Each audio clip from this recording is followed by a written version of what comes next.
1 अप्रैल 2024 में संभावित रजिस्ट्री दरें आदर्श आचार संहिता के चलते फिलहाल यथावत रहेंगी। दरअसल इस मामले से वरिष्ठ अधिवक्ता प्रमोद कुमार द्विवेदी ने आचार संहिता के चलते नई दरें लागू करने और जिला मूल्यांकन समिति गठित नहीं होने पर आपत्ति ली थी। वहीं आपको बता दें, वरिष्ठ अधिवक्ता प्रमोद कुमार द्विवेदी ने मीडिया से चर्चा करते हुए बताया कि अब पूरे मध्य प्रदेश में अचल संपत्ति का पंजीयन पुरुषों के नाम पंजीयन कराए जाने पर 12.5% और महिलाओं के लिए 10.5% की दरें लागू हैं, जो आदर्श आचार संहिता के चलते यथावत रहेंगी। दरअसल इस मामले में पूर्व में यह अंदेशा था कि नए वित्तीय वर्ष 1 अप्रैल से रजिस्ट्री कराना और महंगा हो सकता है। वहीं इसके लिए जिला मूल्यांकन समिति गठित भी नहीं की गई थी।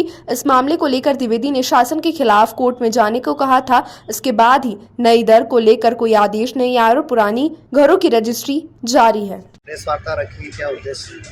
कुछ दिन पहले मैंने पत्रकार वार्ता में स्पष्ट मध्य प्रदेश सरकार को चेतावनी दी थी कि चुनाव आचार संहिता के चलते 1 अप्रैल से नई गाइडलाइन लागू नहीं की जा सकती। गाइडलाइन में कहीं कहीं पर सरकार की योजनाओं के माध्यम से लाभ प्राप्त करने का उद्देश्य छिपा हुआ है, तो कहीं कहीं गाइडलाइन कम करके सरकार को लाभ देने का उद्देश्य है। गाइडलाइन से एक पक्ष लाभ प्राप्त करेगा तो एक पक्ष हानि प्राप्त करेगा।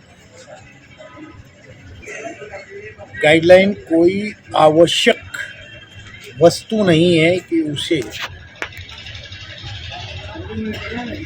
लागू किए बिना किसी का जीवन नहीं चलेगा।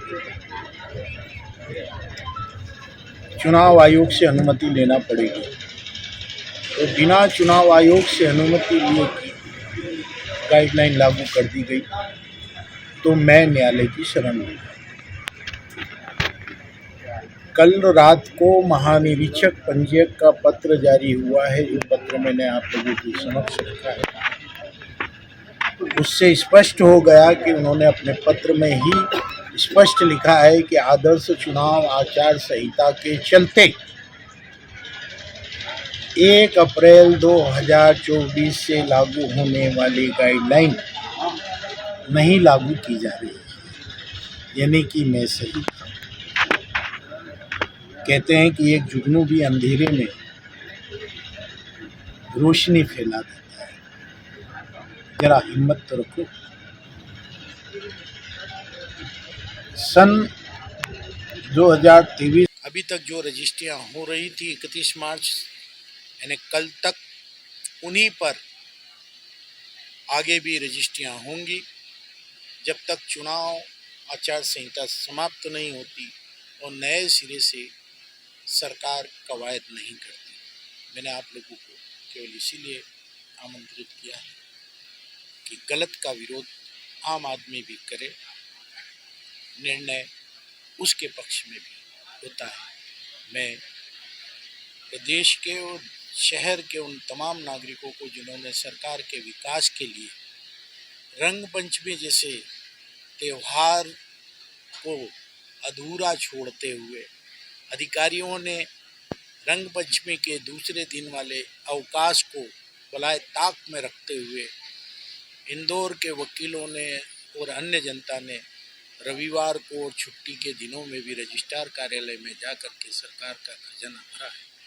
वे सब बधाई के पात्र हैं, परंतु अधिकारियों की तुगलकशाही के चलते जो परेशानियां और जो भय का वातावरण जनता के बीच में बना, कम से कम अधिकारियों को इसके लिए माफ़ी मांगना चाहिए। साथ ही साथ मैं स्पष्ट आरोप लगा रहा हूं भारतीय जनता पार्टी के नेताओं पर कि वे अपने अधिकारों को समझें। जिला मूल्यांकन समिति में उनका एक विधायक साथी नामांकित होना चाहिए। पूरे प्रदेश में सभी जिलों में उनके एक एक विधायक नामांकित होने चाहिए, जो मध्य प्रदेश के सरकार के अधिकारियों ने नहीं किया। अब कम से कम वे इस बाबत आचार संहिता खत्म होने के बाद पहल करें।